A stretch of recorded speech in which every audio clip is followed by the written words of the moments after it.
Are you ready to celebrate with a joyful noise? Amen. Are you ready to sing hallelujah to the Lord? I just have one question. Is your God alive? Yes. Yes. Yes. Yes. Yes. Alive, alive, alive forevermore. My Jesus is Come alive. on, church. Alive Declare forevermore. that Jesus is alive. Alive forevermore. My Jesus is alive forevermore. Sing hallelujah. Sing hallelujah. My Jesus is alive forevermore. Sing hallelujah. Sing hallelujah. My Jesus is Sa isa pang pagkakataon pa. alive.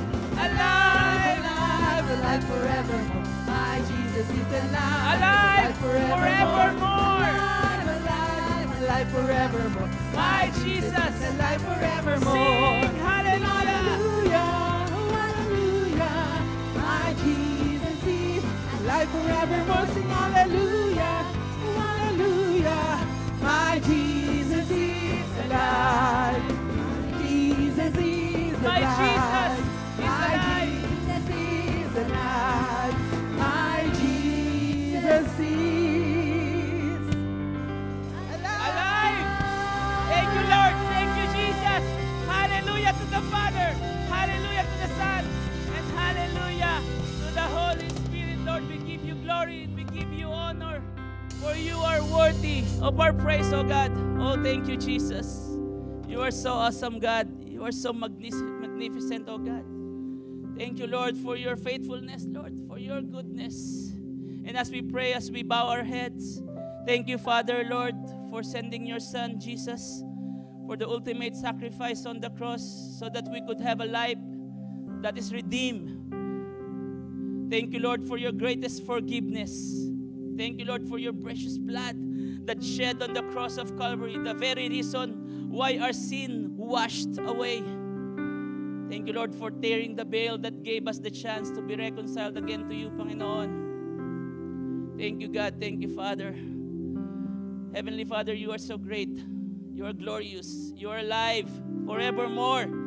Thank you, Lord, for this wonderful opportunity once again, Panginoon, to deliver your very message, oh God, to give you praise, to give you honor, to give you thanksgiving this very morning, Lord. And as you use my life in sharing the word today, Lord, allow my heart, my lips, and my thoughts be cleansed so that your message alone be magnified in our midst, oh God. Forgive me, Lord, for all the things that could hinder for you to move this very morning, oh God. I pray, Lord, that you will give me the portion of your anointing, Lord, your spiritual knowledge, your wisdom, so that I could deliver your very message, Lord, with clarity, Lord, and with power. Let your name alone be increased, Lord, as your servant be decreased. And to your children, Lord, whom you're going to listen, oh God, for your very word, let them hear, Lord, the attentive ear, the submissive heart, and the teachable mind, oh God, so that they could fathom every word that you want us to know. I pray, Lord, that you will empower the very message, oh God, this morning. And I pray, Lord, for your anointing, for your fresh revelation, Lord. And I pray, Lord, that you will speak to us in a personal, deeper way, Lord. Holy Spirit, you are welcome. You are freely to move, oh God, in our midst, oh God. Fill this place with your most awesome power. Move as you wish, oh God. Have your way. Be with us today, Lord. Thank you, Father, in advance for all the things you have done today, you will do today, Panginoon. And as I say, word, Lord, salamat, Panginoon. Consider it done, Lord, for all the prayers, oh God, that we uttered. Salamat, Panginoon, and we give you back all the praises, the glory and honor, Lord. In Jesus' name we pray. Amen. Amen. And amen. Sige po, you could be seated na po in the presence of the Lord. Once again po, say it with me, with power and conviction. He is risen. Come on, church. He is risen. He is risen. Amen. Praise the Lord. Look at your seatmate. Are they risen? Amen. Please tell to them, wake up. Jesus is risen. Amen. Amen, amen. Can you tell once again your seatmate po, I am glad that you are here. And to our brethren po watching online po, we are so glad that you're always tuning with us po in our social media platforms. Welcome to our Sunday worship and healing service po. Amen? Most of the people today, or maybe some parts of the world po, have already celebrated Easter Sunday. Kasi po late tayo, di ba? Medyo nauna na sila. This is the most widely used term for the holiday po, no? Easter Sunday. And it's generally understood po to mean the celebration of Jesus' celebration. Amen po ba?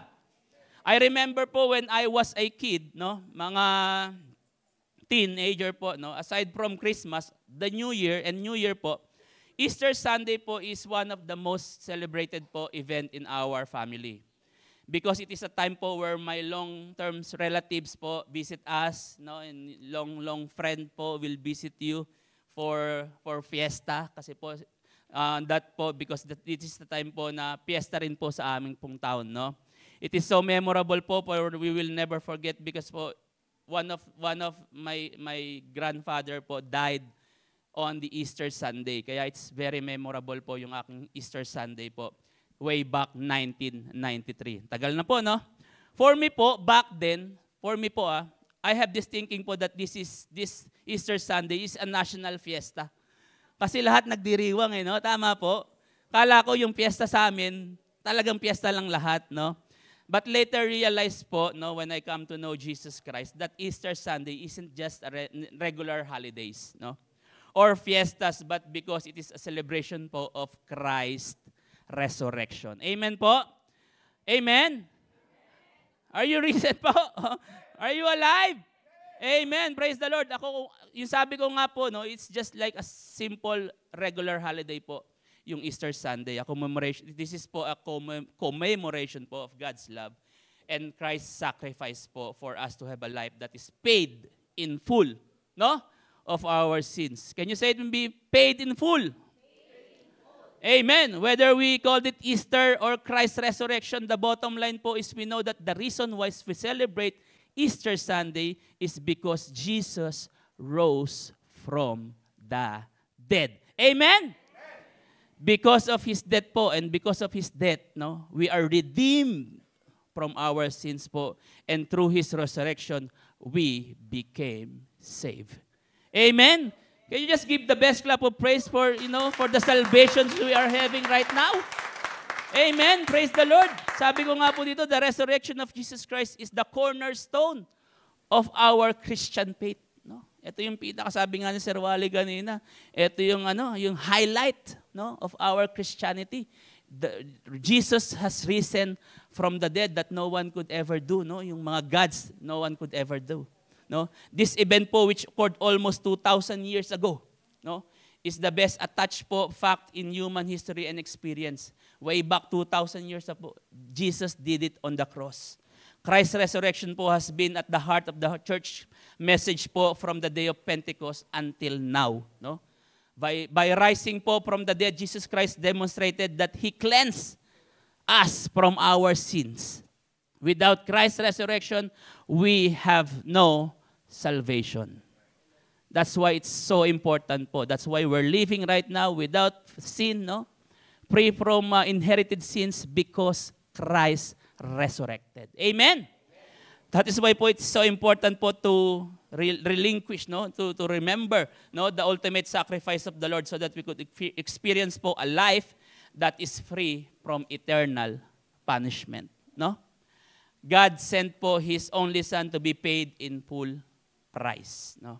That's why also po we must remember po that we are so precious in the eyes of God. Ganon niya po tayo binili. No?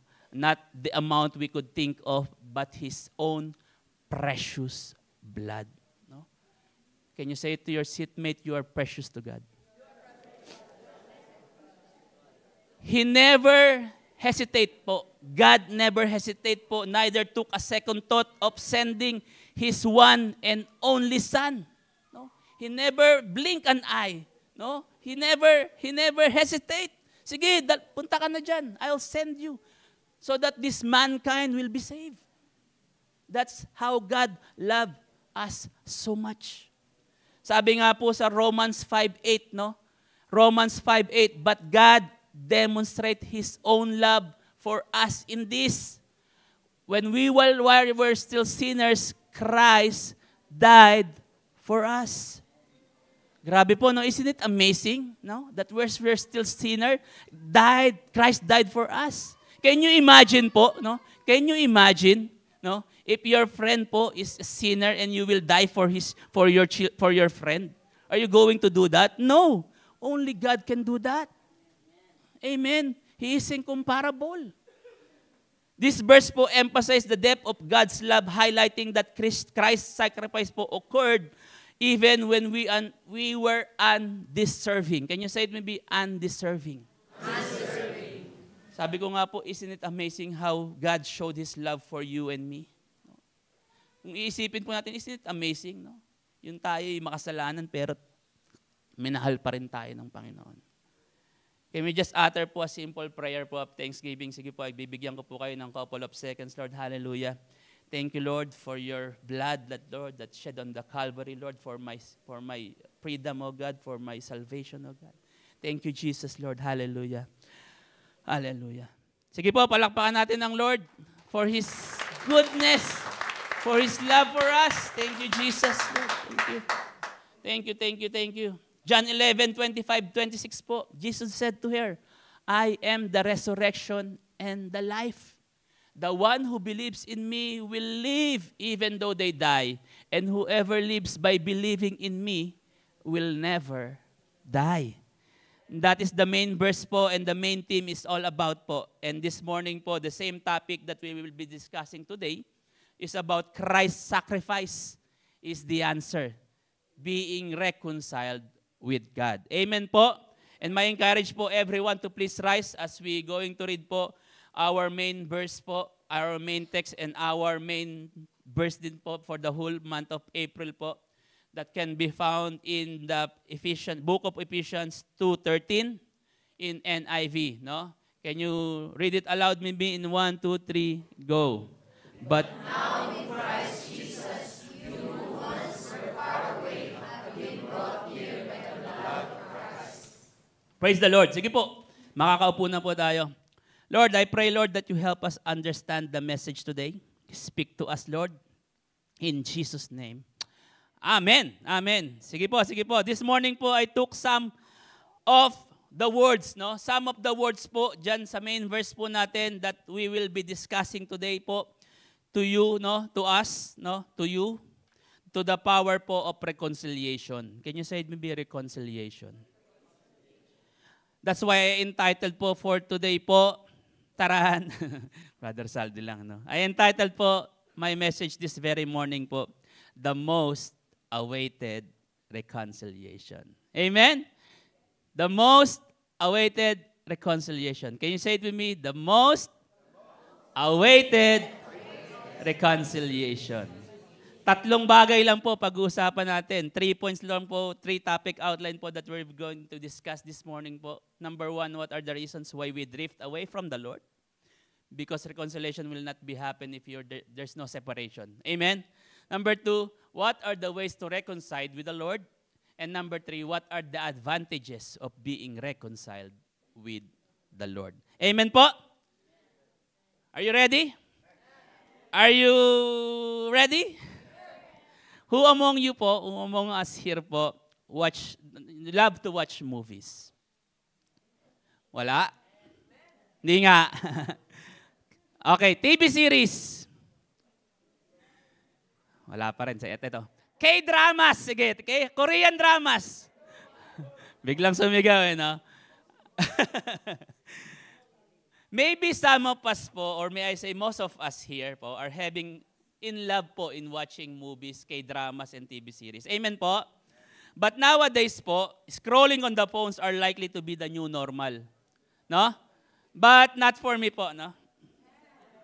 But not for me, no? Personally po, watching movies, series po, are one of my favorite pastimes activities way back then po. No? I remember being so excited to watch TV series like, sino po nakapanood ng Smallville? Superman po, series. Amen. Ayun, si Sir Wally. Prison Break. Ayun, no? Prison Break. And even the very first Korean novela, no? Yung mga before Korean novela, baka hindi pa alam ng mga bata. Yung Winter Sonata. Wala. Stairway to Heaven. Ayun, no? May mga tumaas. Alam ko po yung edad nyo, no? Alam niyo po that I love watching that po, no? That I lost track and the time po that I have more tasks in the next following days po, no?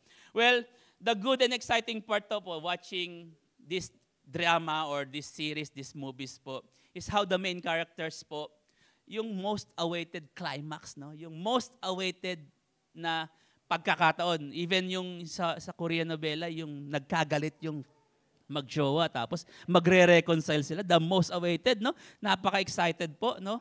Sabi ko nga po, the good thing about this movie, sometimes they are based on real-life experiences. Amen po? Who among po nakaka-relate sa mga movies na to? Amen? That some of us po have these relatable situations in their life. Or maybe just being inspired to the movies, stories that they're watching. No? Nai-inspired tayo to those movies. Same thing po with our Christian life. No?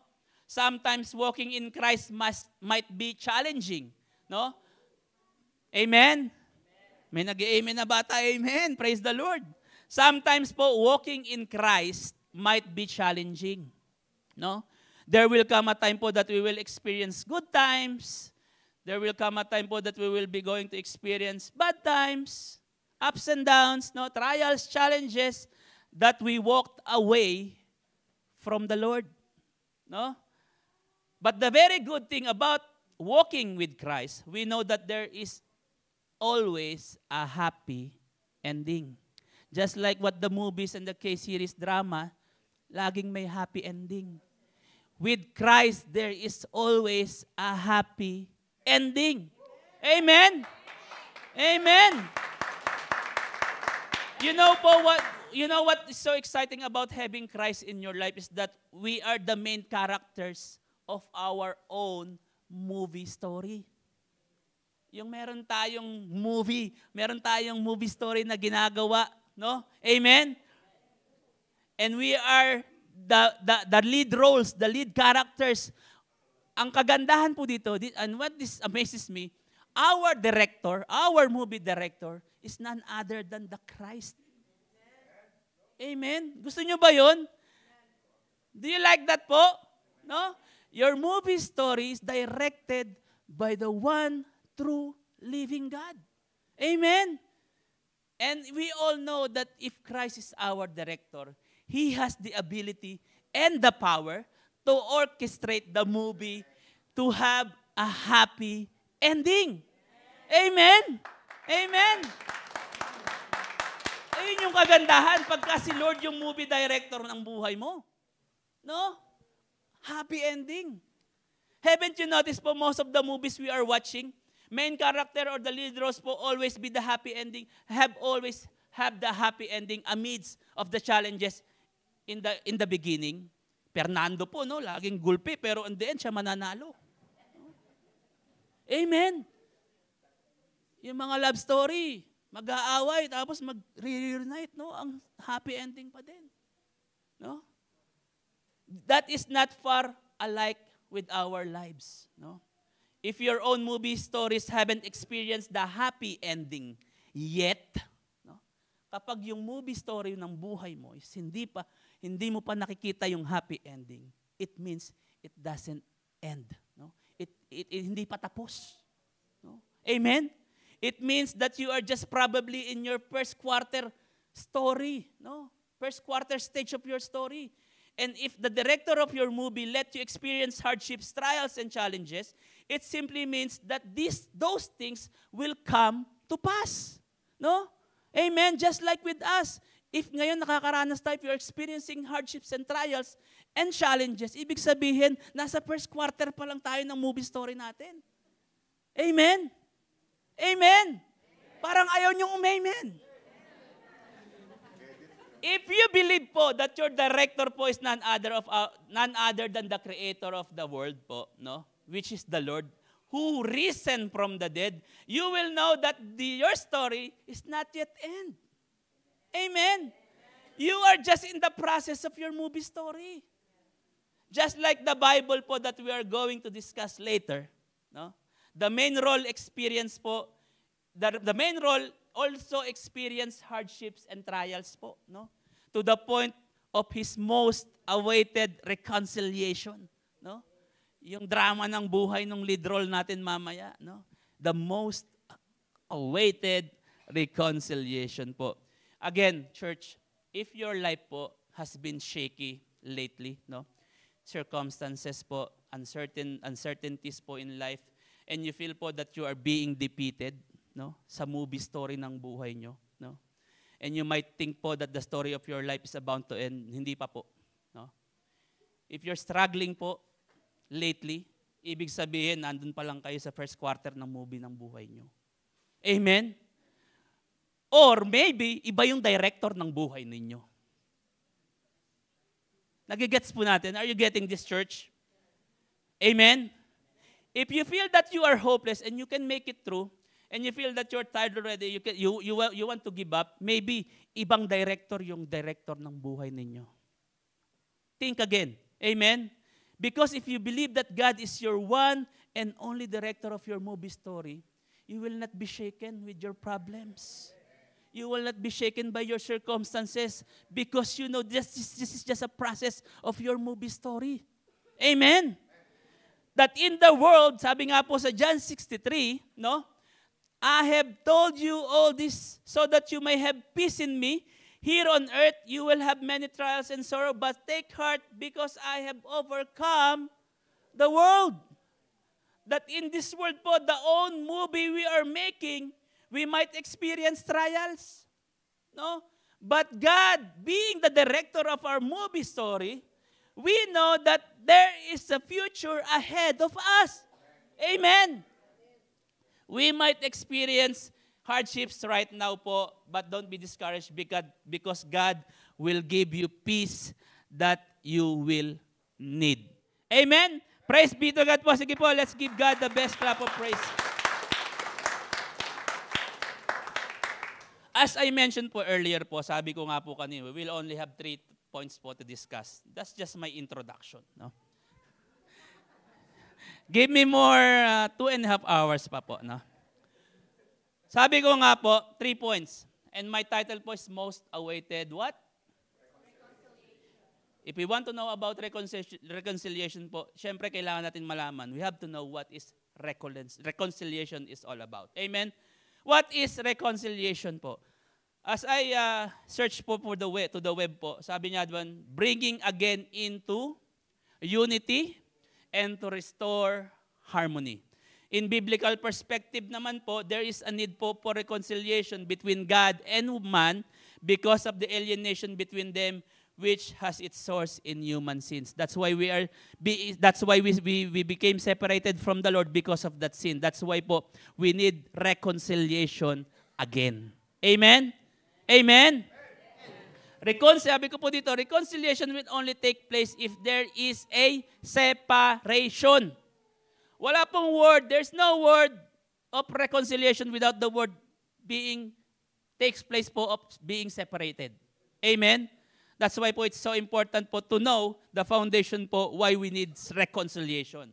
Why? Because we've been separated from God. Amen? Amen? That's what happened po when people po, like which Adam and Eve, no? When Adam and Eve disobeyed God when they ate po the fruit of life, the fruit of knowledge po in the Garden of Eden because God's loves po. But because po of God's love, remember po when Adam and Eve disobeyed God, we were separated. But because of God's love for us, no, we have been reconciled again. Amen? Nagigets po natin? Again, number 1 po, point number 1, Ephesians 2:13. Sabi ko po sa inyo kanina, I said earlier, huhugutin ko po, I will extract po yung ating pong 3 points from our main verse for this morning. Amen po? Point number 1, you who once were far away. In the book po of Colossians 1:21, sabi niya, this includes you who were once far away from God. You were His enemies. Tandaan niyo yan, biruin mo yun. We are God's enemies before, no? Because of our sins. Sabi niya dyan, separated from Him by your evil thoughts, by our evil thoughts and actions. No? That's why we were once far away from God. Sabi ko po dito, when the Lord po is still alive, preaching the word, no? Before po, no? Sabi po niya, si Lord gustong-gusto niya mag-tell ng story, no? Sabi niya po, He likes to do it on a story or what we call nowadays a parable. Amen po. Did you know po that the parable po is a short story that illustrates a moral and spiritual lesson? It is just a story na katatawanan, na walang wenta, but no, this is a story po that illustrates a moral and has spiritual lesson po. According to scholars, there are about 35 to 50. It's not exact po kasi depende po, no? Parables that are mentioned in the Bible. Amen? And this morning po, for us to know deeper about the word reconciliation, no? Allow me to touch some of the verses po, and one of the most common parables po in the Bible, the parable po of the prodigal son. Amen po? Are you excited? Amen po. Ito po yung ating pong pag-uusapan this morning. Just a quick background lang po. No? Alam ko naman po, I know most of us already know the story of the parables of the prodigal son. Amen po? Many preachers po have already preached this over and over and over again. Amen? But this morning po, allow me to introduce a new set po of views, no, on how I will going to preach this parable of the prodigal son. No? Summary, just a quick summary po. The parable po of the prodigal son, a well-known story from the Bible, centers around a father and his two sons. Amen? Focusing on the younger son who requests his inheritance early, no? And being God, no, being the father po, loved his son so much, without a protest po, the father divided his estate, no, yung kayamanan, and inheritance po, no, and gave to the youngest son his share. According po to tradition po, if you were given an inheritance, yung 2/3 po mapupunta sa elder son, no, yung pinaka-eldest. 2/3 of the inheritance and 1/3 po dun sa bunso. Why? For my nag-research po ako kasi kapag pala if the father died po, that's why 2/3 po will be given unto the eldest son, because po the eldest son will be cater po yung mga naiwan pang babaeng anak pati yung nanay. That's why he has so much he has much rather than the younger son, no? He has he needs to cater na naiwan po, no? Again, sabi ko nga po, without a protest po, father divided the state, no?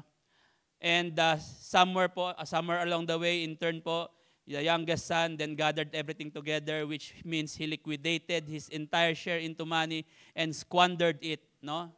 Nilustay niya po yung pera na yon. After facing hardship po and poverty, then the youngest son made realization. Can you say it with me, realization? And decided po to return to his father, humbly seeking for forgiveness and a place po of a servant, no?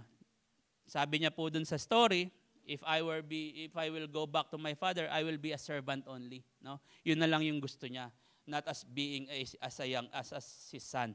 Amen po. Meanwhile po, the father, overjoyed as his son returned, welcomes him back with open arms and welcome home his son with open arms and great compassion, no? Imagine this, your son have squandered the money you have given to him, tapos babalik sa'yo, no? And being the father loves us, the son so much, no? Talagang with wide arms open po, no? But unfortunately po, the oldest son becomes very angry with his brother po for coming back home in his father for accepting him. The end, no? That's the summary po of the parable of the prodigal son. That's why I'm titled po, no, the most awaited reconciliation. And my point number 1 is, you who once were far away. Or number 1, what are the reasons why we drift away from the Lord? Number 1, Ito po ay dalawa lang. Ito lang po yung nakita ko that I extracted po from the parable of the prodigal son. There's so many reasons why we drift away from the Lord, but this is excluded po. This is for the prodigal son po. No? Amen? Number 1, we like to hurry. Amen? Joby, amen? Praise the Lord. We like to hurry. Luke 15:12. No? Luke 15:12. Sabi niya the younger one said to his father, "Father, give me my share of the estate." So he divided his property between them. Nagmamadali yung anak niya for his inheritance. Amen? Sabi ko po rito, we like to speed up things. No? Pero wala tayo dito noon. Amen? We don't like to wait. Sino po gusto maghihintay dito? We don't like to wait. And we want things on our pace. Amen? We have this difficulty in waiting. We want to do things on our own. We don't want to have guidance from anyone as long as you have your own pace. Amen? To the point that we don't care what will happen next. For us to want to do, sabi ko nga po, for us, we want to do the things that what pleases us amidst after effect. Ang gusto lang natin masunod yung pace natin amidst yung circumstances na pwedeng mangyari after that. Amen? Sabi po ni Rob Hill Sr., no? Rob Hill Sr., sabi niya, rushing things will ruin things. Amen? Andyan po yan sa slide. Rushing things will ruin things. Would you agree on that? Rushing things will ruin things. Speed up. That's what happened to me po. No, that's what happened to me. I rush things. No, I don't care. I rush things. I'd like to rush things. I'd like to do things with my own face, without thinking the results. I'm an impulsive thinker, impulsive buyer. I spend so much more than I have without thinking the outcome. No? In short po, I spend much more than I have. I'm an impulsive buyer. Yes, I was satisfied po from that moment, but that just was temporary. The effect po is a long term. Got my bills piled up, had to consolidate debts, and yes, rushing things will ruin things. But now, good thing po, no? Praise be to God, my wife has been able to refrain me for spending so much. No? Laging nakakontra na ngayon. No? That is why it's so important po to have patience. Can you say the word patience? And not to do things on a hurry. Because rushing things will ruin things. Ask God to give you self-control. Who among you have self-control here? Wala, no? It's a tie, no? Self-control and satisfaction on what we have right now. Amen. Be thankful on what you have right now. Because we cannot have everything in our time. Period. We cannot have everything in our time, but God does. Etong kagandahan, hindi natin alam kung kailan, pero ang alam ng Lord kung kailan. Amen? Because in yun nga, no? Ecclesiastes 3:11a, no? Sabi niya dyan, He has made everything beautiful in its time. Kaninong time? God's time, not our face. Amen. In the story po, the younger son, likewise, hurry things up. No? God, the son wants to have his inheritance po immediately, even if it's still premature to have that inheritance, no? If we're going to imagine the scenario po, no?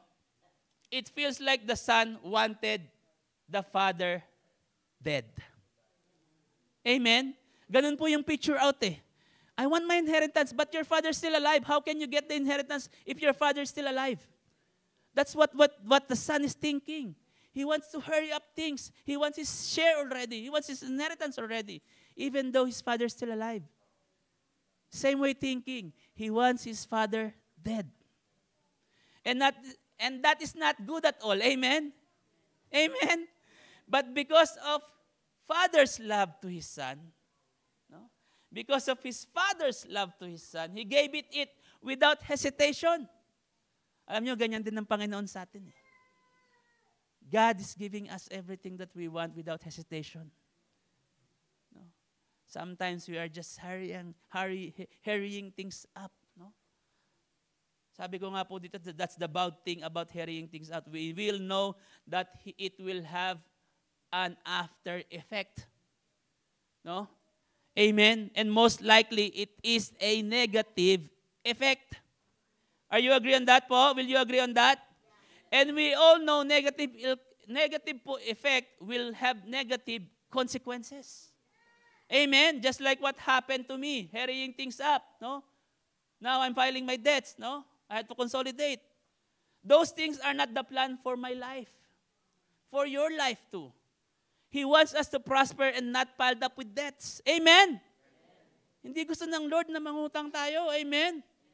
But because of our own will, our own pace, our own time, that's what happens. Amen? Those things are not the plan for your life and for my life. He wants to leave us abundantly. He wants to leave us with prosperity and abundance. But it will never happen.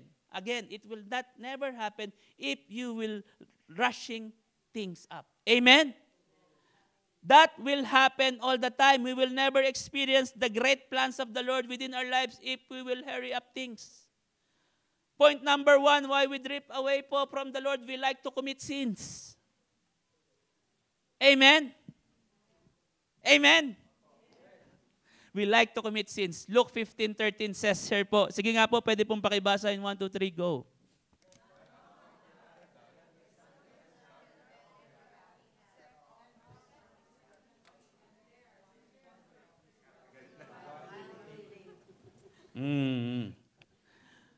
Not long after that, the younger son po get together all he had, set off for a distant country, and there squandered his wealth in wild living. Diyan pa lang po, he committed sins right after that. No? Adam and Eve po, no, has a great life in Eden. Amen? They had everything in the Garden of Eden. Tama po? They have cool breeze in the sun, no? Napakalamig pagka mainit, no?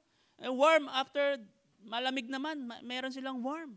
They have food to eat, no? They have meat to eat. Everything that they need is on the Garden of Eden. Amen? But still, that everything is not enough for them. Can you relate with that, church? You have everything in your life, but still, that everything is not enough. Amen? Amen?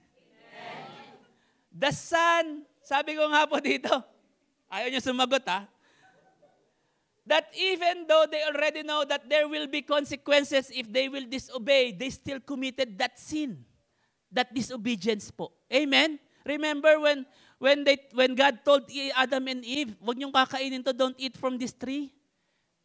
What did they do? They still ate it, no? Same thing with the prodigal son. He had everything in his father's house. Tama po? Same thing. The prodigal son has everything. Master pa nga siya ng mga slave eh. He has that to do with the business of his father.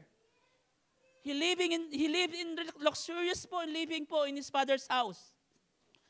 But to that son po, that everything is not enough. Pakisabi nga po, it's not enough. The son wanted for more, no? Want to ask for more. Like us Christian, we want to ask for more. Sabi nga po, God will supply our needs according to His riches and glory. But we don't like that. But God will supply our luxurious wants Hindi need. Luxurious wants. Amen? Sabi ko nga po dito, the son wanted to set far away from his family and live a life that he wanted without knowing what the outcome will be. He doesn't know everything about the outside world. No? That's why he sent from a distant, faraway land. He thinks that he can do it all his own. Amen? Same thing with us. We have this intelligence, we have this wisdom. We think that we can do it on our own. Kaya ko to, Lord. I don't need your help. But the latter part po, no? The end result is devastated. Amen? Who among us here drifted away from the Lord because we think we can do it on our own? Who among us here will testify po whether we have great knowledge, great wealth, great wisdom, we will still say po that our own strength and self-reliance will never be enough. Amen? Well, it sounds funny po, but it's true. It sounds funny, but it's true. It's hard to admit that, but we are like that prodigal son once in our life. Amen po. It's hard to admit. Parang ako yun Pero it's hard to admit. Amen? We still like to disobey God. Can I hear an amen? We still like to do things on our own without knowing the consequences of our actions. We still want to live in wandering. Amen? Mga Dora the Explorers. No? We still want to go far away from the Lord. No? You know what po? Until now, I'm still thinking, I'm still asking myself why. No? Why? Why does the Israelites po keep disobeying? No? Even though God already provided everything to them. Why? Why does the prodigal son po still want to get out from his father even though father provide him everything? And why does we said to be followers of Christ still running away from the Lord by committing the same mistakes over and over again? Even though God provide us everything that we want. Why? Why? Then I realized po that the God of Israelites, the God of the father of that prodigal son, no, and the Lord we are serving right now has one thing in common. Isa lang po is common denominator nila. What is that po? God's unconditional love to each one of us. That's why He did it on the cross, because God loves you so much. Sabi ko, bakit nga kaya yung mga Israel? Ang kulit, no? They keep disobeying the Lord even though God provide everything they want, they need. Same thing with us. We keep running away from the Lord. We keep drifting away from the Lord. Amen. Ang sakit sa tenga, it's hurt to my ear, pero that's true. Truth hurts. Amen. Sabi ko nga po dito, He still loves us no matter what. Even though you failed many times, He still loves you. Not this much, but that much when He died on the cross. Who are we not to give His love, no? That we experience from Him? Sino naman tayo na hindi natin i-repay what God has given us? No? Church, if you still can figure it out until now how God loves you so much, well, I just don't know what else to say. Kapag hanggang ngayon, hindi po nyo pa rin alam na ng Lord nyo ay mahal na mahal kayo, ang Panginoon natin ay mahal na mahal kayo, ewan ko na lang. No? I just don't know what to say. But I will say it again for the last time. God loves you so much. Can you just give the best clap of praise for Him? Psalm 86:15, GWT. Sabi niya dyan, but you, O Lord, are compassionate and merciful God. You are patient, always faithful, and ready to forgive. That no matter how many times we fail God, He's still ready to forgive us from our iniquities. That's God, how God loves us so much. And I truly believe that His love for us po will surpass our sins po. It's because God's mercy and faithfulness to each one of us. Amen po. Because of His grace and mercy, we're still standing right now. Amen? That's why, number 2 po, no? Our point number 2, sabi ko nga po dyan, have been brought near by the blood of Jesus.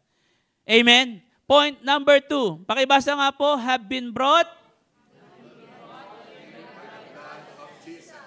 1 Peter 1:18-19 NIV says here, for you know that it was not with perishable things such as silver or gold that you were redeemed for the empty way of life handed down to you from your ancestors, but with precious blood of Christ, a lamb without blemish or defect.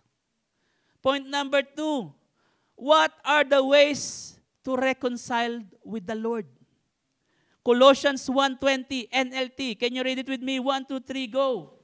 And through him God reconciled everything to himself. He made peace with everything in heaven and on earth by means of Christ God on the cross. Sabi po dyan, and through him God reconciled everything to himself. He made peace with everything in heaven and on earth by means of Christ's blood on that cross. Ways to reconcile with the Lord. 3 lang po ito, no? Again, I could find po in the parable of the prodigal son. Doon ko lang po siya in-extract. Number 1, ways to reconcile with the Lord is to realize. Can you say it with me, realize? Luke 15:17, sabi niya dyan, when he came to his senses, kasabi nga po, senses. He said, how many of my father's hard servants have food to spare, and here I am starving to death. Sometimes, and most of the times, God will allow a little rain in our lives. And if we will ignore that rain, He will again allow a little more rain. No? And if you still resist, God will give us storm in life. And if you're going to ignore it, He will give you a tsunami, no? Tsunami. Pero pag maliit, tsunano, no? Sorry, Pas. I can't help it. Sometimes we are thinking these troubles, these hardship po, are meant for us to be, you know what, para mag-suffer tayo, for us to suffer. No. Just like the prodigal son. When he came to his senses, he's starving to death. Sometimes, God will allow that situation in our life so that we may have this realization in our life. Amen? A little rain, a little storm, a little tsunami. No? Para maramdaman natin, hey, you're doing the wrong thing. Amen? Not to harm us, but just a reminder that we may realize that He doesn't want you to live a hard life. That's why God loves us so much. No? Yung mga problema natin, the problem we have right now encountering, it's just a little rain from God. No? It's just a little rain from God, reminding us, uy, mali yung ginawa mo kanina. You're not living a righteous life right now. God will send you rain. Amen? Not a tsunami. Amen? Like what happened po to the prodigal son. God allows him to experience a hard life for him to realize but that he's doing right then, no, back then, is not good. Like us sometimes, we had these wrong decisions we're making. Tama po. We had made decisions making, no? Wrong decision making. It is not God wants us to suffer. God wants us to redirect the road. Ulitin ko po. God just want to redirect the life, no? The wrong path we took. No? Gusto niyang i-redirect lang yung maling dinaanan natin. That's why God sent the rain over us just to realize. Amen? Sabi po ni Rick Warren, the way you think determines the way you feel. The way you feel determines the way you act. Ibig pong sabihin, it always starts on your thoughts. Amen? Then followed by acting on it. It's a ripple effect. Pag yan yung inisip mo, Pagka gusto mong gawin, gagawin mo yun. Pag inisip mo, gagawin mo yun. Amen? That's why po, no? It's always start with our thoughts. That's why po, the next thing po, the next way we will do in reconciling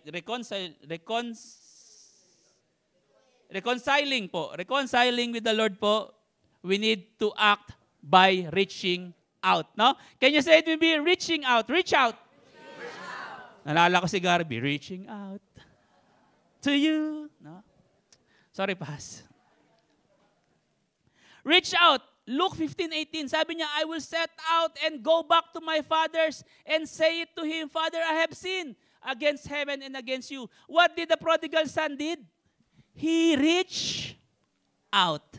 After he realized that he made a mistake, he reached out.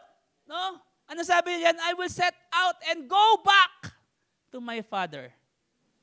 No? After you think and accept that you want to make a change in your life, reaching out will be the labor of your thoughts. No? Gusto mong magbago.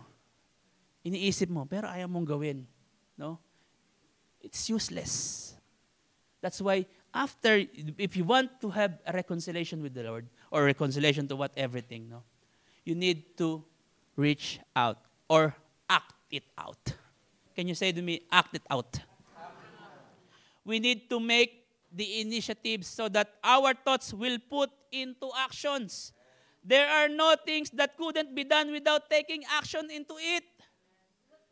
Gusto mong maglinis, hindi ka naman kumikilos, paano malilinis yan? Same thing with our life. Right? Lord, I want to have a job. And what are you doing? You're just lying on the couch, watching Oilers. Oilers. Amen? No? You need to act.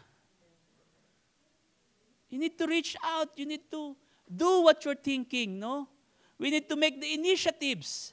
Because the James 1:22 said, verse said po, sabi niya ESB, but be doers of the word and not hearers only, deceiving yourselves. Same thing po with the hearing the word of God. We must just not hearers, no? Yung lalabas lang sa ina, tapos na, magsisimba lang, tapos na, uwi na. No.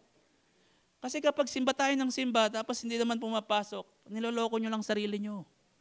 You are just fooling yourselves, church. Masakit, pero it's true. You must be the doers of the word, not just the hearers. You need to act on your faith. Amen?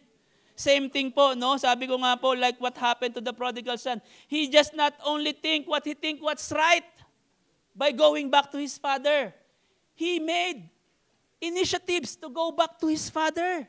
Amen? He went to his father even if he doesn't know what will be the outcome, no? Sometimes we are just scared of what will be the outcome of our doings, no? Amen? Sometimes we're just, doubting ourselves. Sabi ko nga po dito, when he went out to his father, even though he will not know what will be the outcome, he made his little step of faith. Can you say it with me? Little step of faith. He made his realization. Ito po maganda. He made his realization into reality. Yung iniisip niya, ginawa niya. He made his realization a reality. Amen. The good thing about reaching out to solve the problem is making you halfway the solution. If you have problems right now, no? If you have challenges right now, think of the solutions. Because if you're thinking the solution and you're doing it, no, you are halfway to your victory.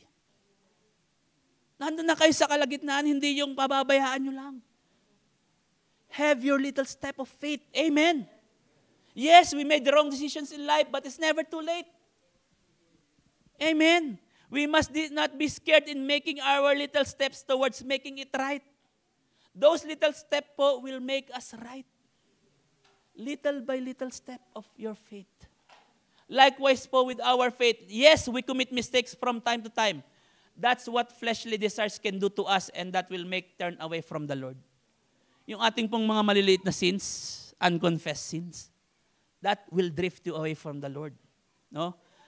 But the parable po of the prodigal son is teaching us, instead of drifting away from the Lord, the prodigal son, you can just like, parang pabayaan niya na lang, no?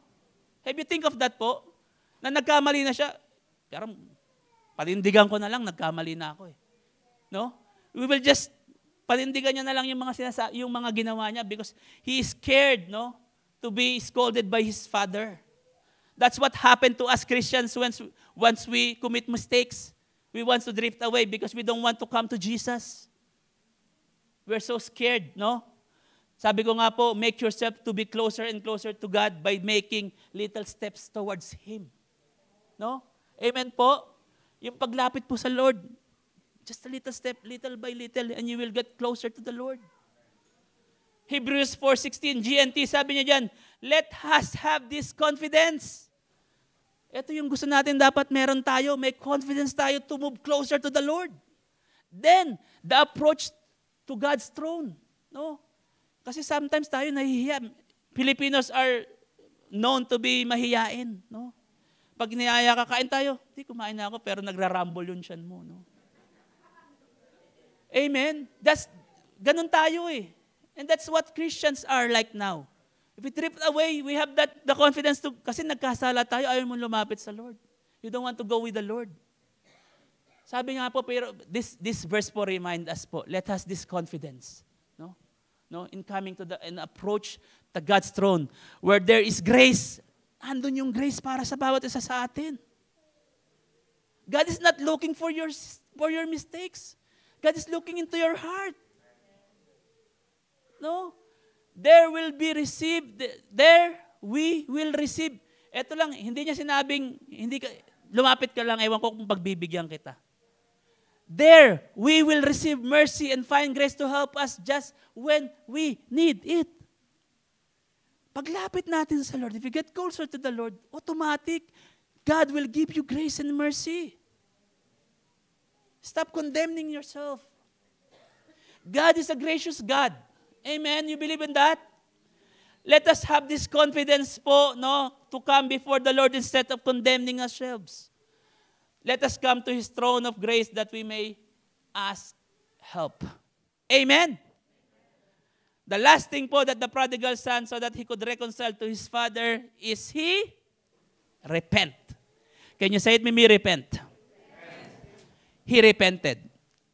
Luke 15:19 and 21, sabi niya dyan, pakibasa po. 1, 2, 3, go.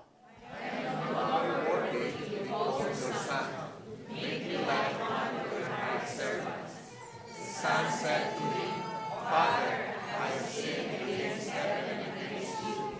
I am no longer worthy to be called your son.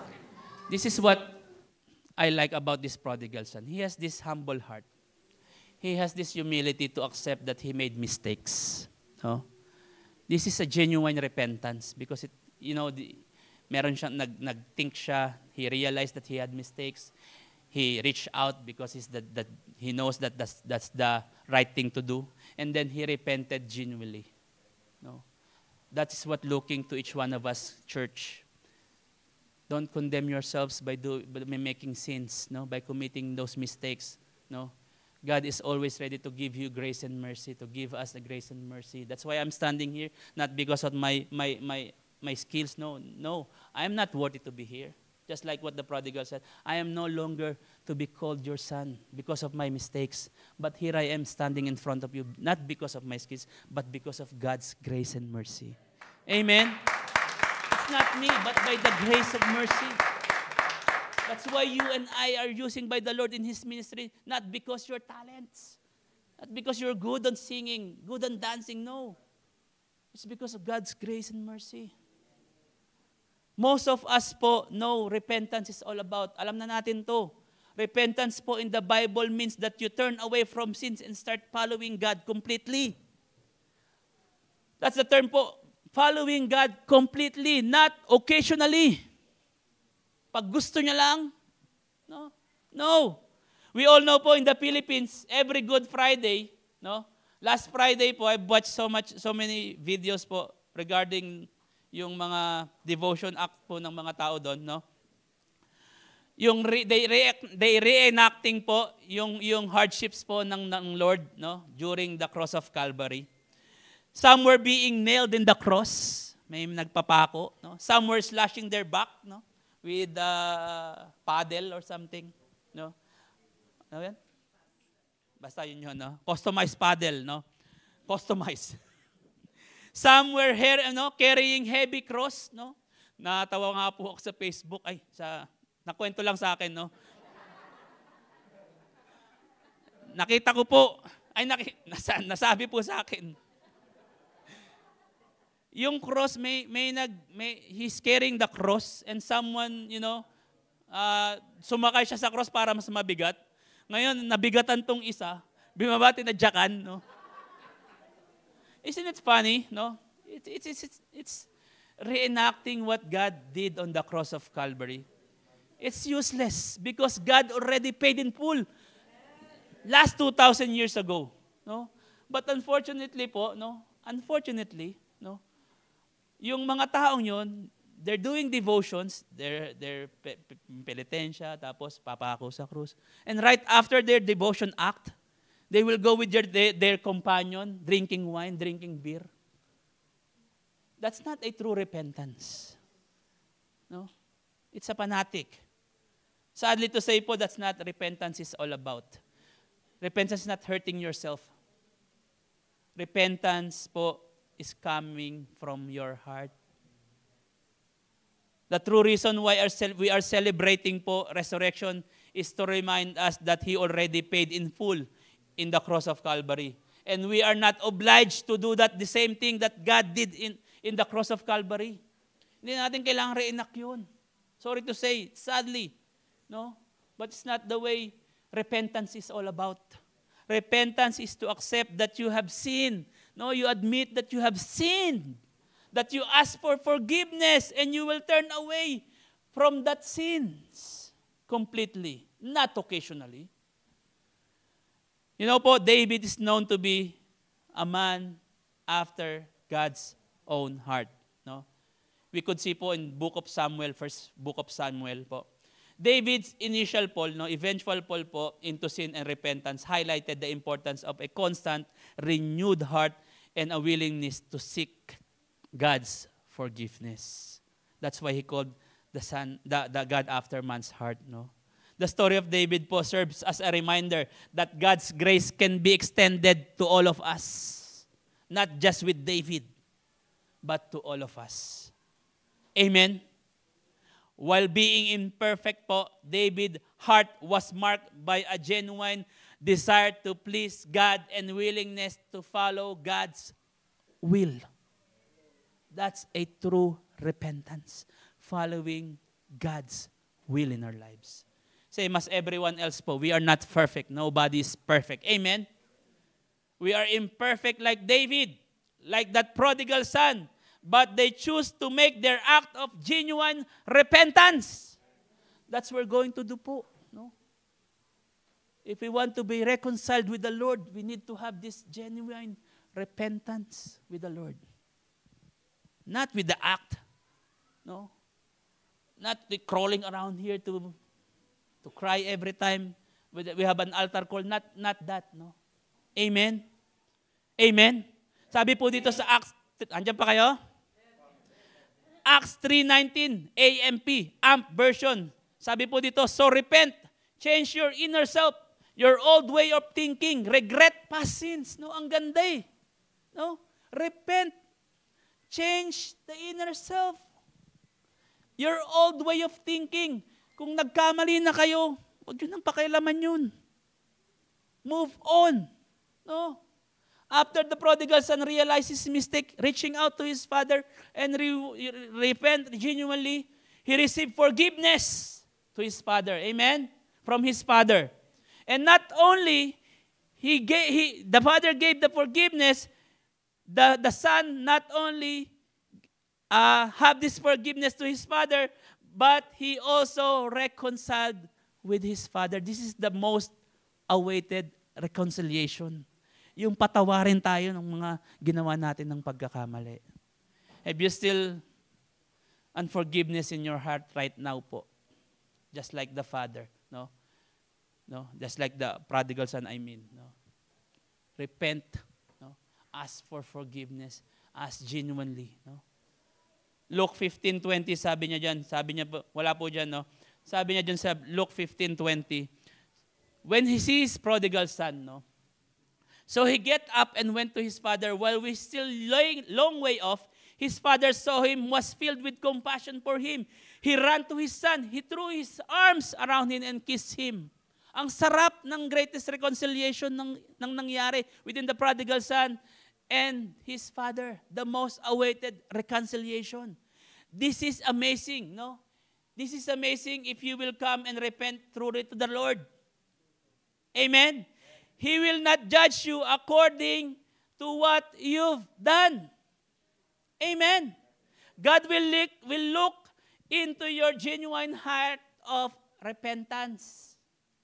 God is still waiting for us to come back to Him. Naghihintay lang ang Lord for us to go back with Him. Amen? Not only He's just waiting, He is excited to throw His arms around us. Feels like, okay lang yan, anak. Huwag na ulitin, ha? No, it's okay. No? It's like saying, I don't care what you did. My grace is sufficient for you, and for us. He's not looking for the mistakes we've done. Alam niyo po, some commentaries when I'm studying po, some commentaries said po that the Father is always looking from afar since day one He left. From day one that the prodigal son left, the Father is still looking day after day in His window to look if His son will come back. Alam niyo, ganyan din po yung Panginoon sa buhay po natin. God is always looking on His throne kung kailan tayo babalik sa Kanya. Sabi ko nga po dito, that's what a loving Father does. Doesn't care about what you've done na mistakes, committed mistakes, no. It doesn't matter to Him. What matters to Him is that you have this repentance heart. He always waiting since day one. Yung day one na lumayas tayo sa proteksyon ng Panginoon, God is always watching us for us to come back to Him. He is watching over His throne. Kamusta na kaya yung anak ko? Don't condemn yourself. God is a gracious God. Do you still feel condemned po on the things you have done in your life? There's still part of your heart po that's still condemning yourself. No? Sabi ko nga po dito, that is why po you choose to be distant from the Lord. That's why we're distancing from the Lord because of that guilt in our heart. That you don't want to come near Him and to ask for repentance because you think you will be scolded for what you did. Ang Lord po, hindi ka sasabihan, no, sabi ko sa iyo no? Sabi ko sa iyo, tama ako no? Hindi yan parang mga nanay natin. Oh, sabi ko sa iyo no? No? God is not like that. God will not scold us for the things we have done, for the wrong things we have committed to Him. Instead po, no, the Lord will never say those things to you. He is just waiting for you to realize, no, to reach out and to repent. He is always ready to lend His hands over us. Hindi yan. Naalala ko pinagalitan, sabi ko sa'yo, mali ka No? God is not like that. Lamentations 3:25 NLT, sabi niya dyan, the Lord is good to those who depend on Him, to those who search for Him. The prodigal searched for his father. He go back to his father. That's why he had this reconciliation. The best part po, being reconciled po, alam nyo ito, the last part po of my teaching, I will end po. The best part of being reconciled is that way, they have advantages. Can you say it will be advantages? That leads me to my final point po this morning, Ephesians 2:13. Sabi po dyan, but now in Christ Jesus. Can you say it maybe? Now in Christ Jesus. Psalm 16:11 po, sabi niya dyan, you make known to me the path of life. In your presence there is fullness of joy. At your right hand are pleasures forevermore. I will do it very quick po. Advantage of being reconciled with the Lord. Ano po yun? 3 na nakita ko, no? Doon sa prodigal son. 1, a new life. Can you say it maybe? A new life. One of the very advantages po of having reconciled with the Lord is you're having a new life. No? Having a new life. 15:22, sabi niya, but the father said to his servant, quick, bring the best robe and put it on him. Put a ring on his finger and sandals on his feet. You know what? When you drift away from the Lord and you're not reconciled with the Lord, ano pa sabi ko? When you are drift away from God, no, and you don't have this reconciliation from Him, the enemy is going to steal everything from your life. Sabi po, John 10:10, no? John 10:10, the enemy, the work of the enemy is only to steal, to kill, and to destroy. That is his only job. Kaya nga po may only, I remember when Pastor Ade said it, only, yun lang ang kayang gawin ng kaaway sa atin. To steal, to kill, and to destroy. But God is giving us a new life. He is ready to restore everything that the enemy stole from you. Amen. That's what happens to the prodigal son when he decided to turn away from his father. Ano po nangyari sa kanya noon? Nung umalis siya, he squandered everything, no? The possessions he had, it was lost because he let the enemy come to his life. Amen. But when he reconciled with the Lord, He will restore everything unto us. Amen. Because He will give us a new life. 2 Corinthians 5:17, NIV. Therefore, anyone in Christ, the new creation has come, the old has gone, and the new is here. Can you look at your seatmate? Are they new? Are they look fresh? Yan ang nagagawa pag na kay Kristo, amen? Na kahit may problema, feeling fresh tayo, amen? Praise the Lord. Sige po, palakpakan natin ang Lord. That's what will happen po if you are in Christ, no? Even though you're having circumstances in your life, challenges in your life, you can still feel the love, the comfort, the peace, and you can still have the smile on your face. Amen? You know what po? The good thing about this reconciliation po, you are giving a new life po. God is giving you a new life. Same thing po with the father and his prodigal son. No? Sabi ko po dyan, prodigal son's father gave him 3 things. No? 3 po. Unang-una, best robe. Sabi niya po dyan, best robe. Father's gift to his prodigal son. Best robe refers to your identity. No? Sabi po dito, God will restore your identity, my identity, our identity. That's why, yung pagkalapit pa lang ng prodigal son, He gave us give him the best robe. Ibig sabihin, gusto ng Father, ibalik agad yung identity na nawala ng prodigal son. Give him the best robe. The prodigal son's father po, give his son po his identity back. Once we reconcile with the Lord, same thing, He will give our identity with the Lord, with our identity back. No? We heard so many testimonies about how God transformed everyone's life here. Amen? Alam natin kung sino yung mga binago ng Lord at binalik ng Lord yung identity na nawala sa kanila. I cannot mention every name po. But I believe all of us, when we come to reconcile with the Lord, we have this new life, we got this, our identity that was lost has brought back again by the Lord. Amen? Back in the days po, fathers will give the best robe to their favorite child. No? That's why, remember po, si Joseph, his father gave him the best robe because that's his favorite son. Back in the days, the fathers po will give the best robe to their favorite child.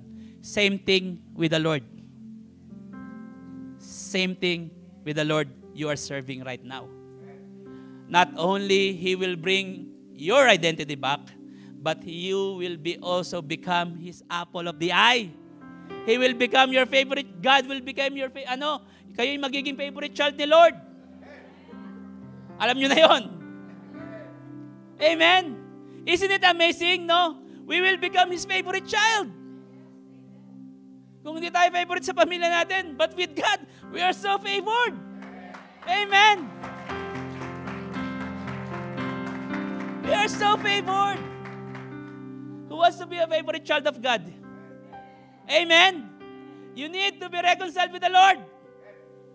Repent and be reconciled with the Lord. Second thing He gave to His son, ring. It refers to identity, to authority. No? Sabi niya dito, authority po ring signifies authority. We became God's heirs. Tagapagmana ka na. We became His inheritor. Amen. We have now the authority to govern over His authority, His ministry, I mean. We have this na authority na. Back in the days po, ring signifies po that given to the person po has the right to conduct the family business of their fathers.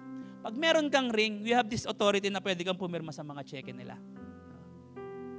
Yung mga businesses nila, pwede kang mag-deal with that. No? Same thing with us right now. The business po of God's ministry in His kingdom po is to bring more souls to this church. Amen? The Bible says, the more souls we bring unto Him, the greater crown of life we will getting. Who wants to have the crown of life here? Who wants to have the crown of life? Bring more souls to His kingdom. Amen? Last thing, last gift that the Father gave to His Son, sandals. It refers to His dignity. Nawala yung dignity ng taong yon, ng prodigal sons, when he squandered his wealth. Amen? As I've said a while ago po, we became His favorite child. We are not slaves anymore. Amen? We became heirs nga eh. Tagapagmana na nga eh. Hindi na tayo slaves. Amen? And God doesn't want His favorite child walk barefooted. Amen? I remember po, back in the days when Israelites po, no, si Lord po, ginawa nilang God, no? Inaccept nila. God is their Savior and their King. God gave the Israelites, everyone, sandals. Literally, sandals. Why? It says in the Bible po, in the book of Exodus, they wore sandals and in 40 years, it never wear out. That's what God will give to us, our dignity. That the enemy stole from us when we turn away from the Lord. That's why it's so important to reconcile with the Lord. Amen? These are the things that God will give back to you. And if you will be reconciled with the Lord. Amen? After having a new life, pangalawa, God will give you a new perspective. Can you say it with me? A new perspective. Luke 15:24, for his son of mine was dead and is alive again. He was lost and is found.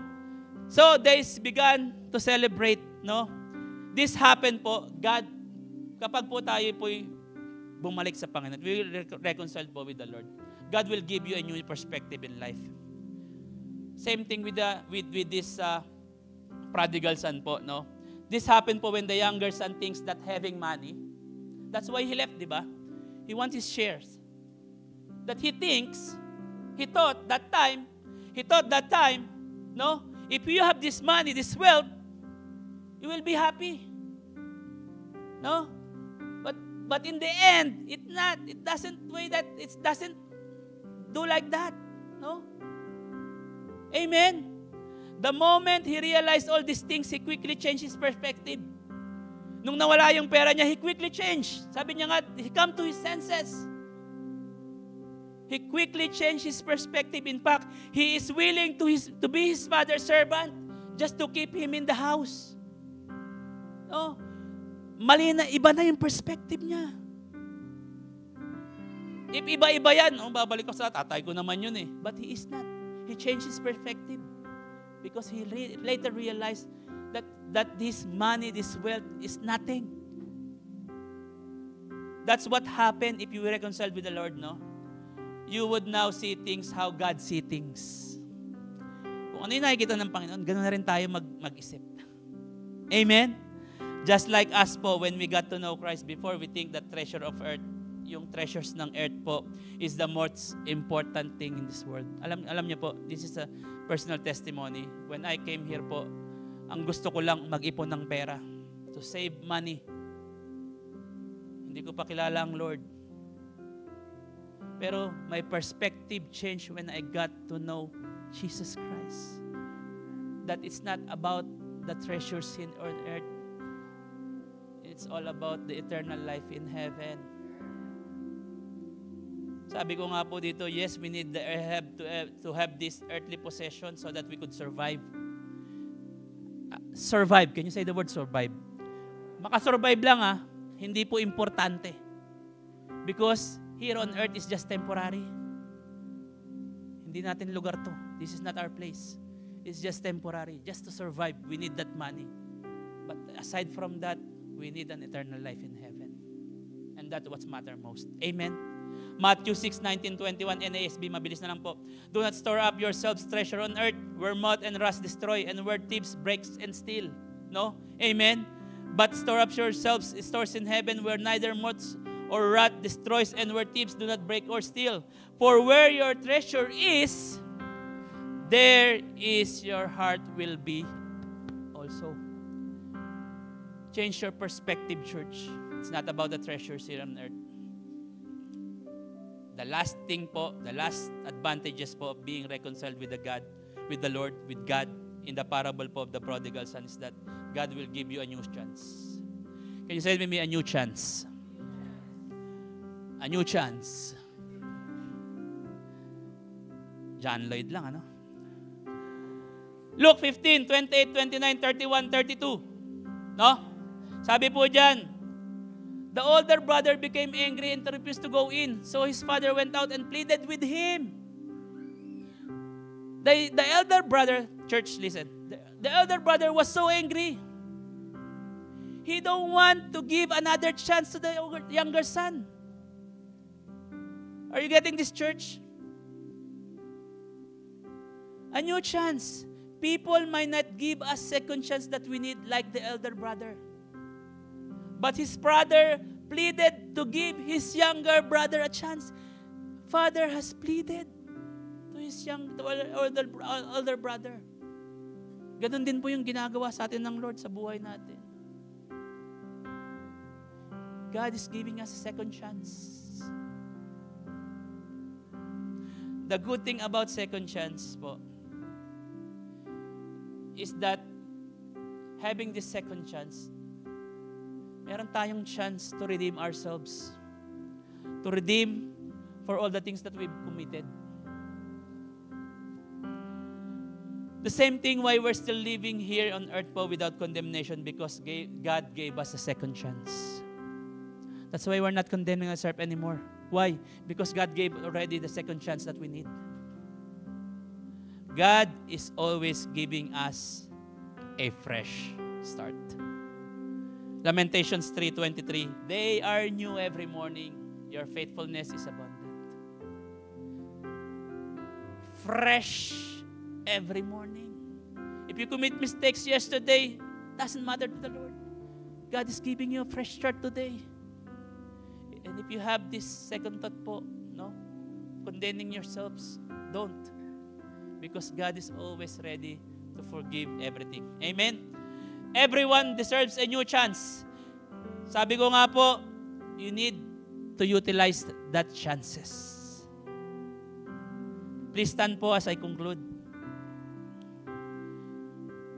As my part of my concluding verse, Romans 5:10 to 11, sabi niyo dyan, for it will, if while we're enemies, we were reconciled to God by the death of His Son. Much more, now that we are reconciled, shall we be saved by His life. More than that, we also rejoice in God through our Lord Jesus Christ, through whom we have now received reconciliation. As part of my conclusion, we were separated from God because of our sins. But God made a way when He sent His Son to redeem us from eternal punishment. God gave us the chance to be reconciled with Him. Grab that. Grab that chance. If God is giving you the second chance, grab that, church. Grab that.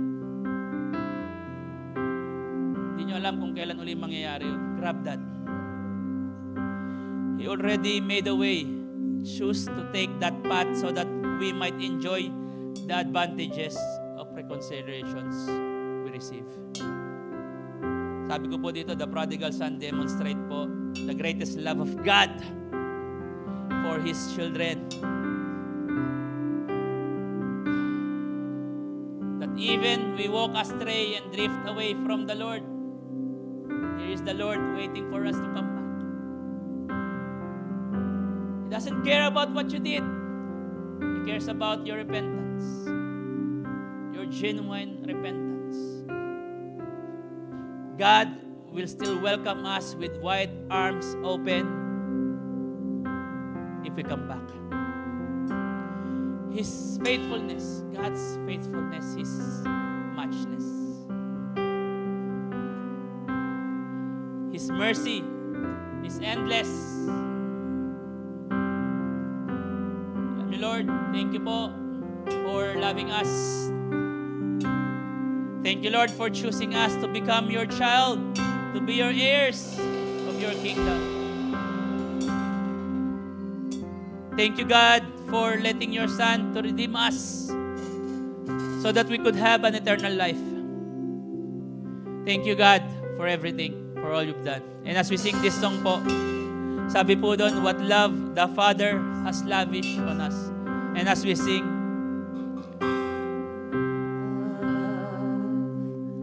the Father has lavished on us, that we should be called His sons and daughters, precious in His sight. Greater love this world will never see. When He hung on that tree, oh why would He do such a thing for dirty sinners Oh, God, like you and thank you for loving me. Oh God, thank you for loving me. When on the cross you made me Oh, Jesus. Lord, Thank you, Lord. me forever. My place will go to Thee. Oh God, Thank you, Lord, for choosing us thank you for choosing me to be your child and bear your name. be your child and bear your name. Oh Jesus, I will never cease to sing your praise. Thank you for loving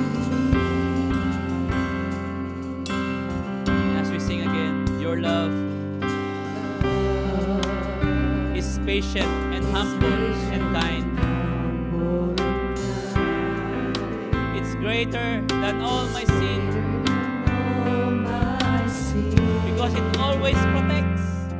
always protects, trusts and hopes, and we have no It's your love, Lord, that lifted me up from the depths. You set your feet on a solid rock on a solid rock. with a firm place to stand. Lord, I always trust in your loving hand. Oh God, Oh God, thank you for loving me. thank you for loving me. When on the cross you made peace for me. Lord, you died. Lord, you died for me forever. My praise will go to thee, oh God. Thank you for choosing me to be your child and bear your name. Oh Jesus, I will never cease to sing your praise. How wide, Lord.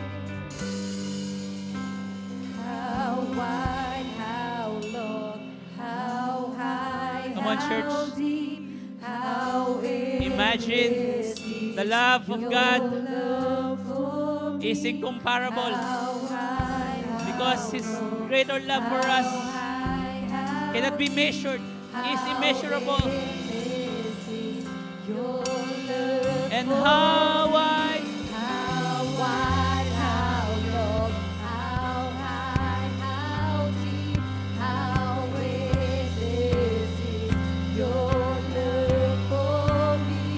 How wide, come on, church, let's declare how wide, how long, how wide, how deep, how endless. Come on, church, for the very last time. How wide, how long, how wide, how long, how high, how deep, how endless is your love for me. Thank you for loving me. thank you, Lord, for loving us. When on that cross you made peace for me. Lord, died for me forever. My praise will go to thee, oh God. Thank you for choosing me to be your child and bear your name. Oh Jesus, I will For the very last time, I want you to sing with a declaration of your heart.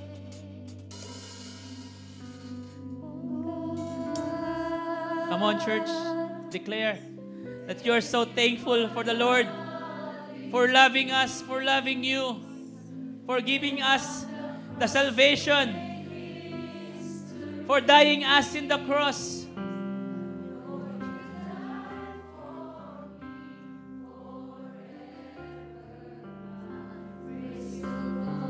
Oh God. Come on, let's declare, church.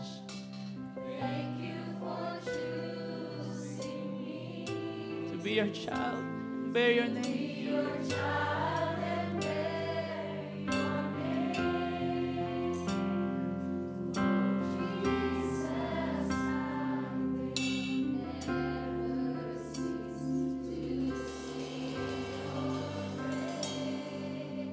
Thank you, God, for loving us. Thank you, Jesus. Thank you, Lord, for your ultimate sacrifice on the cross. And as we celebrate po the Christ resurrection, let us not forget the ultimate sacrifice po He did on the cross of Calvary. May His death teach us that no matter circumstances po we will face, even to the point of giving up, we will still choose to cling unto God. We may not forget, Lord, teach us, Lord, that we may not forget that Christ rose again, that He may live forevermore. Like His resurrection po, we will also arise from our challenges in life. Your resurrection po signifies it is time. Can you say to me, it is time? It is time for us to resurrect from the grudges in our heart and start forgiving. We must learn to forgive as you forgave us. It's time for us to resurrect from our childish characters, Lord, so that we may learn to be matured enough, Lord, and handle our situations in life. It's time to resurrect po from our financial struggles and start having wisdom in our finances, Lord. We must learn po to seek new perspective in life. It is time to resurrect po from division of relationships in every family, friends, co-workers, and churchmates po, and start working together as one, Lord. And we must learn po to have compassion to others, oh God. It is time, oh God. It is time. It is time. Christ wants us to remind that we need to be resurrected from our own lives, so that we could be able to experience the greater and better life that God has in store for us. Let our old lives be put into grave. Our old characters, our old life living in sin, so that we may resurrect po a new life that is pleasing to God. It is time, Lord, for us to resurrect. Christ's sacrifice po resulted po our most awaited reconciliation. We were once lost and bound to eternal punishment, but God chose His Son as the sole bearer for our sins. May we choose not to go back to the times when we got separated from God, but instead, we choose to go back to the Lord. We may learn to realize our mistakes.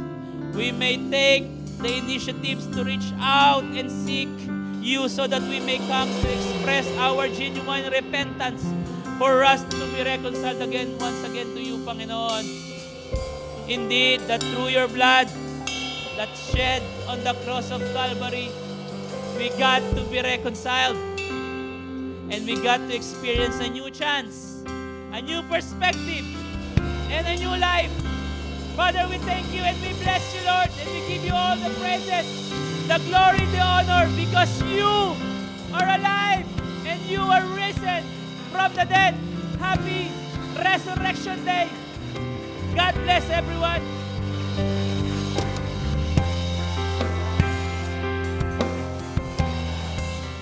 Hallelujah. Let's all give the best clap of praise to our living God. Hallelujah. Jesus is alive. Amen.